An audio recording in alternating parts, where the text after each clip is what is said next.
Here we are with the BMW 3.0. In earlier videos, I showed how the body in this car was really badly damaged by rust. These structures were completely rotted away. The sills, rockers were missing. The major body gussets and structure back here were all destroyed by rust. These cars were kind of infamous for rusting when they were still new. One reason for that is that BMW didn't finish or protect the metal, but you can see here that everywhere you see on this car, all of the metal inside and outside is now finished.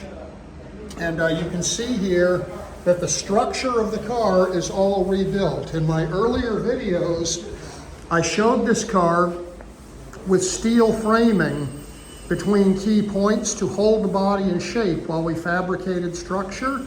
Now that's done. So you can see here that we have strong, rust-free door pillars, windshield supports and such, and you can still see we've got some smoothing here to do.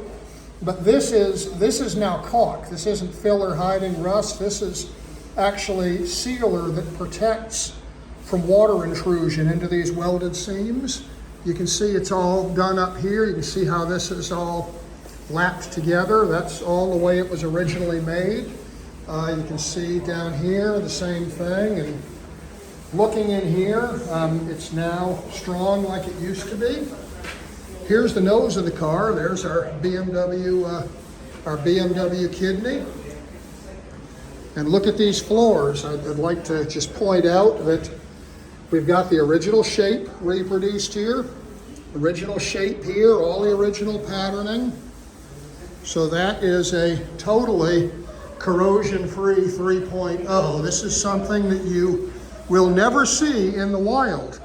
But when this car leaves here, it isn't going to rust again because there are no bare surfaces to rust. Everything is treated and protected, and I'm just really proud of the quality of work that our team is pulling together and doing on these cars. This is really, really good.